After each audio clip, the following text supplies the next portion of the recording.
Hello everyone. It's been a while since I've been here.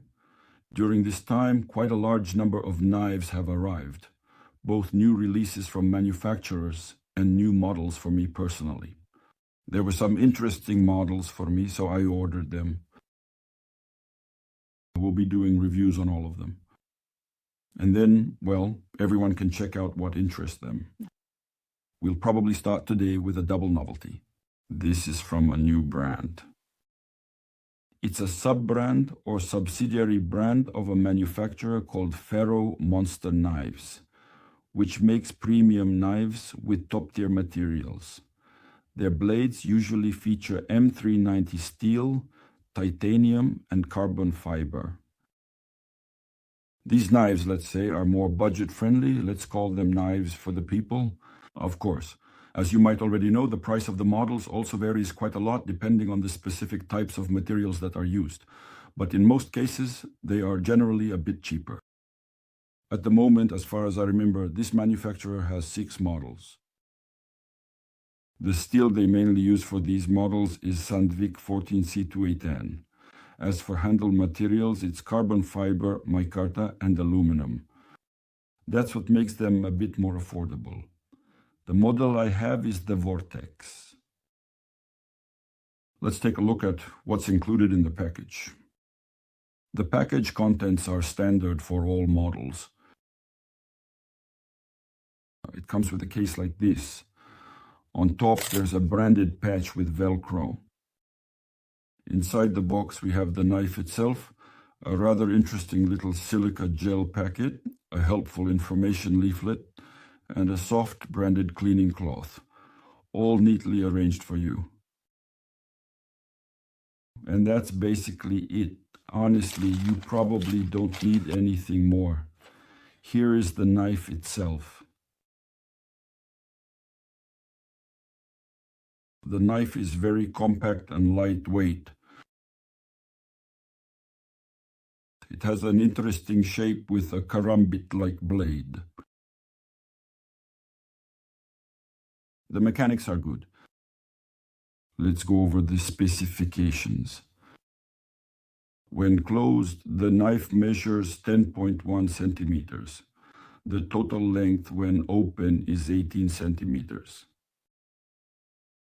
The blade length is 7.9 centimeters. The blade thickness at the spine is 2.54 millimeters. As I mentioned, the blade uses Sandvik 14C28N steel. The manufacturer claims a hardness of 58 to 60 on the Rockwell scale. The weight is 69 grams. My blade has a black wash finish. There is jimping on the top of the blade, and it's quite grippy. The opening method is either with a thumb stud. I say either because the thumb stud can be unscrewed, and then only the hole will remain. So for example, if someone doesn't like thumb studs, you can remove it.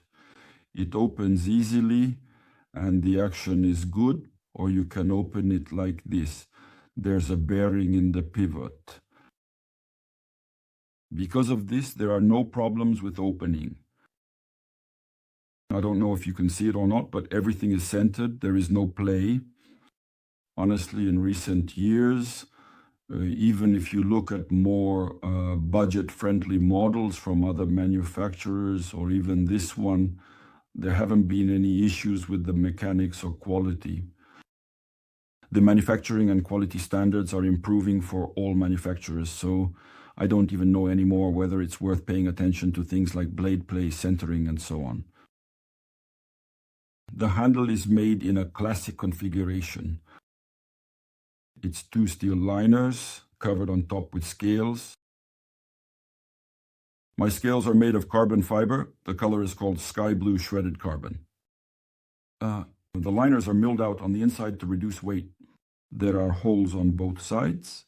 The liners are recessed into the scales themselves. There is milling. There's a back spacer with an integrated lanyard hole. It's assembled with 3 screws, 2 at the back. The handle and 1 pivot screw. The clip is made of stamped steel. The stiffness is above average, probably, so it will sit well on the pocket.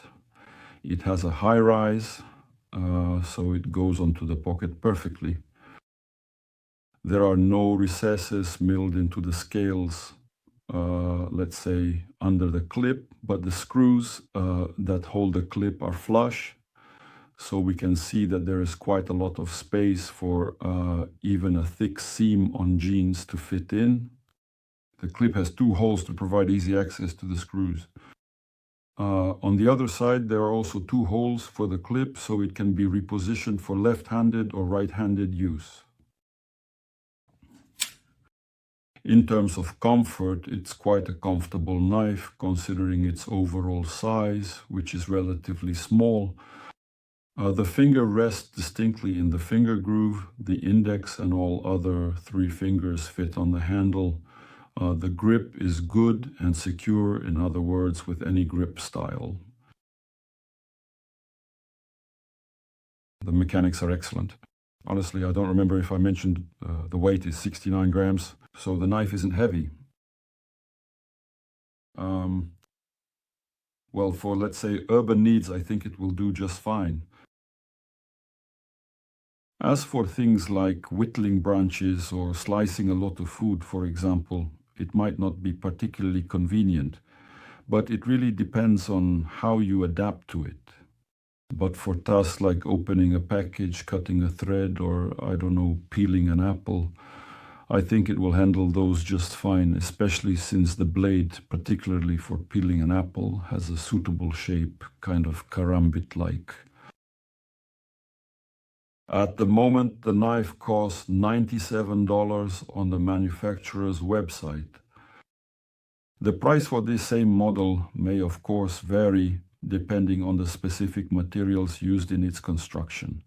The steel will always be the same, Sandvik, but the handle material, however, will change. I'll be posting a code for you in the description below that you can use to get yourself a 10% discount just for watching. The code applies not only to this model, but also to all models available on the website. For a new brand, I think there are quite a lot of models to start with, 6 in total.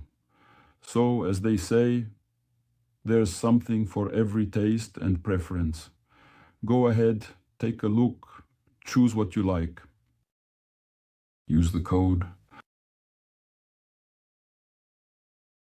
What else can I say about the knife? Let's take a closer look at it together, examining it in more detail. This is what it looks like.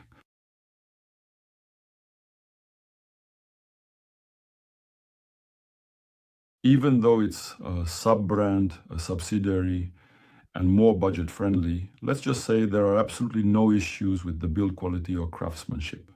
Everything fits perfectly, nothing wobbles, as I mentioned, and everything is centered. It feels good in the hand. The carbon here isn't polished, it's matte. There are no grooves, but thanks to its matte texture, it's not slippery and feels comfortable. Even if your hands get sweaty in the summer, I think the grip will still be secure. So, that was the knife for today. A new one, a new model from a new brand. As I get more models, we'll take a look at them and compare. Honestly, I think the quality will be good across the board. Thank you for your attention. Leave likes or dislikes. Let me know what you like and what you don't. It's always hard to start over every time. You have to gain experience and build it up. So any feedback from you is important to me. Thank you in advance. See you next time.